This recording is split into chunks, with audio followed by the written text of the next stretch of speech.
സ്ഥാനാർത്ഥി പ്രഖ്യാപനത്തിന് പിന്നാലെ മുന്നണികളിലും പാർട്ടികളിലും പലയിടത്തും കലഹം. സന്ദീപ് വാര്യരെ തൃക്കരിപ്പൂരിൽ പരിഗണിക്കാനുള്ള നീക്കത്തിനെതിരെ DCC നേതൃത്വവും യൂത്ത് കോൺഗ്രസും രംഗത്തെത്തി. കൊച്ചി മണ്ഡലത്തിൽ പ്രഖ്യാപനത്തിന് മുൻപേ ദീപ്തി മേരി വർഗീസിന്റെയും മുഹമ്മദ് ഷിയാസിന്റെയും പേരിൽ പ്രവർത്തകർ പോസ്റ്ററുകൾ ഒട്ടിച്ചു.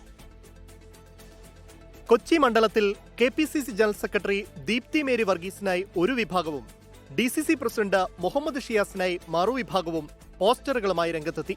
സന്ദീപ് വാര്യരെ തൃക്കരിപ്പൂരിൽ പരിഗണിക്കുന്നെന്ന റിപ്പോർട്ടുകൾ പുറത്തു വന്നതോടെ എതിർപ്പുമായി DCC അധ്യക്ഷൻ തന്നെ രംഗത്തെത്തി.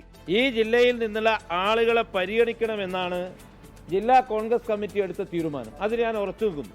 കണ്ണൂർ തളിപ്പറമ്പിലും പയ്യന്നൂരിലും CPIM വിട്ടവരെ പിന്തുണയ്ക്കാനുള്ള തീരുമാനത്തിൽ യൂത്ത് കോൺഗ്രസ് ജില്ലാ നേതൃത്വം കടുത്ത എതിർപ്പുയർത്തി. കോൺഗ്രസ് സ്ഥാനാർത്ഥി പട്ടികയിൽ ദളിത് കോൺഗ്രസും നിരാശ പരസ്യമാക്കി. ഇതിനിടെ കുട്ടനാട് സീറ്റ് ജോസഫ് വിഭാഗത്തിൽ നിന്ന് ഏറ്റെടുക്കാത്തതിൽ പ്രതിഷേധിച്ച വിമതനായി മത്സരിക്കുമെന്ന DCC വൈസ് പ്രസിഡന്റ് സജി ജോസഫിന്റെ വൈകാരിക പ്രതികരണം. ജനിച്ച നാള് മുതൽ കണ്ട ഒരു പ്രസ്ഥാനമാണ്. അവിടെ നിന്ന് മാറേണ്ടി വരുന്നു എന്ന് പറയുമ്പോൾ നമുക്കുണ്ടാകുന്ന വേദന നിങ്ങൾ മനസ്സിലാക്കണം. കാരണം അത്രയധികം ത്യാഗം സഹിച്ച ഈ പ്രസ്ഥാനത്ത് നിന്നിട്ടുണ്ട്.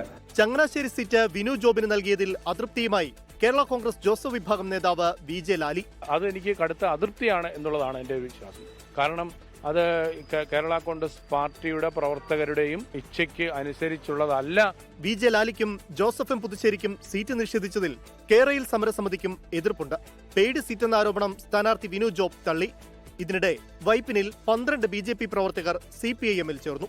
Election desk 24. ലോകത്തെവിടെയായാലും ഏത് സമയത്തും 24 വാർത്തകളും ഓഗ്മെന്റഡ് റിയാലിറ്റി പാക്കേജുകളും എക്സ്പ്ലെയിനറുകളും വിശദമായി കാണാൻ ഞങ്ങളുടെ YouTube ചാനൽ നിങ്ങൾക്ക് സബ്സ്ക്രൈബ് ചെയ്യാം.